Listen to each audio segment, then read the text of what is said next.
the NBA regular season is finally over. The playoffs begin Saturday. That is where we begin this hour of Coast to Coast. Looking ahead to the postseason matchups, my friends. And we're going to start in the Western Conference, where the marquee matchup will feature two MVP candidates as the Rockets take on the Thunder, making this a series that you have to see. Over in the East, the Boston Celtics locked up the 1 seed with their win last night versus Milwaukee. It's the first time since 2008 that Boston is a top seed. And that means that the Cavs are the 2 seed. LeBron has made the finals 5 times as a 2 seed. All righty, time to break it down. And for that, we send it back to you, Michael. Yeah, Tony, I can't do this by myself. I've got a very esteemed panel of analysts to help me here, joined now by 13-year NBA veteran Antonio Davis, the co-host of Russillo and Cannell on ESPN Radio, and our resident hoop junkie, Ryan Russillo, and an LA NBA front office insider, Tom Penn. All right, guys, thanks for coming together with us to try to break through this whole thing. And I will say this. For the most part, as a fan, I'm a little bored with most of the first-round matchups in both the Eastern and the Western Conference, but I know there's intriguing matchups in there. So, Antonio, let me start with you. To you, what is the most interesting first-round matchup? Well, for so many reasons, I'm intrigued by the Boston Bulls matchup. I just feel that, you know, with all that experience that the Bulls have, with things coming together, I'm sure they had a real rough season. I know that. But I'm looking at a Dwayne Wade who has a championship, Rajon Rondo who has a championship, and Jimmy Butler who's a phenomenal player on both ends of the floor. I think they have the ability in a 7-game series to get something done. Priscilla, what do you got? I'm going to surprise everybody here because I think the end teams in the East are so bad that really Cleveland and Boston shouldn't be challenged in this one. And what I'm looking forward to is a building on what is next, and that's Milwaukee. This is a great roster. I'm not telling you they're going to beat Toronto, but I think between who Giannis has become and Jabari being out, Middleton being back, what Brogdon has been, and maybe even a Rookie of the Year in a very weak class, like this is a good basketball team. They're all over the place. They're erratic, but I want to see them being challenging at least in the first round to see what we have next year. Man, I like that. I like the Greek freak all of a sudden on display. The real, non-real NBA fans are going to be thrilled with what they see. I can't wait to see what he does in the playoffs. But for me, it's the head-to-head Titans going at it in this MVP race. To have Harden and Westbrook right at each other, Oklahoma City versus Houston, I mean, that one is going to be a clash of titans early on that individual basis and who can carry their team forward.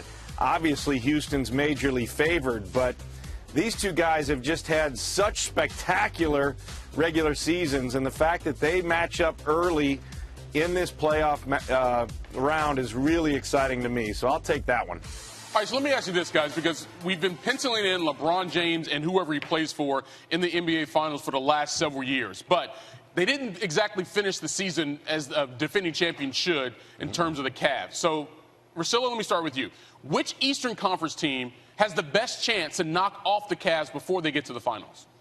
I think it's Washington. And when I've watched the Wizards go at Cleveland this year, although it's really hard to tell what kind of real Cleveland team we got, especially defensively, it is very clear. And John Wall even said this with my man Van Pelt at night. When you watch Wall go at the other premier point guards in the league, he wants to kill these dudes. And he did it to Kyrie. He thinks it's disrespectful that he's not in that group. And he and Bradley Beal have finally become that backcourt that we thought that they could be. The bench went from you couldn't name anybody to actually a strength now. Morris has been good for them. Porter's been a really good shooter. So I think Washington at least has the athletic, the horses, and really the size in that backcourt that's so important in playoff time to at least challenge Cleveland. I'm going to go back to my old team, the Toronto Raptors. I think when you have Kyle Lowry, who's come back and seeming to be playing well, DeMar DeRozan with the addition of Ibaka, they have enough there where they can at least challenge them night in and night out. The question is, do they have enough depth? And with experience, are those guys able to show up in those moments and compete against the Cavs?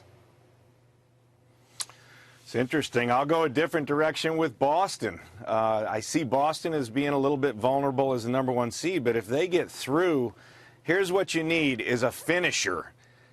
And that little dude in the backcourt has been unguardable in the fourth quarter, and he's unguardable in the playoffs. So he can finish and win on his own for Boston. They've got the solid team around them. And really, I think it's interesting just how vulnerable the Cavs are, because I think each one of us is correct that any of these teams can give them fits. And if they get banged around early in these rounds and don't get through clean, have a little injury, watch out for the Cavs being knocked out before they ever get a chance at the Warriors or whoever comes out of the West. Yeah, some really good teams in the East. It should be intriguing to see how the Cavs, if they can get back to the finals, the road they'll have to get there. Let me ask you this, guys. Let's go back to the regular season MVP for a second, because I had a thought last night, and I had our esteemed research and graphics people look up some numbers. I want to show you a graphic here, okay? This is Westbrook and James Harden's, the numbers they put up this year. Of course, they're trying to win their first MVP. The guy on the right won an MVP with those numbers you see there in the right column. So based on history on the right and two guys trying to make history by winning their first MVP, Tom, I'm going to start with you. Who should win the MVP in 2017? Russell Westbrook, please. He made the spectacular ordinary. He made the sensational routine. Nobody's ever done it like this. You know, this whole argument for team success, he had that too. Kevin Durant leaves, Westbrook steps up, and they win 47. They're solidly in the playoffs. And oh, by the way, he committed long-term to, well, 1 or 2 more years to a contract extension. So we're not here debating what team he's going to go to next year in free agency. He's there to stay. Unbelievable season. He wins.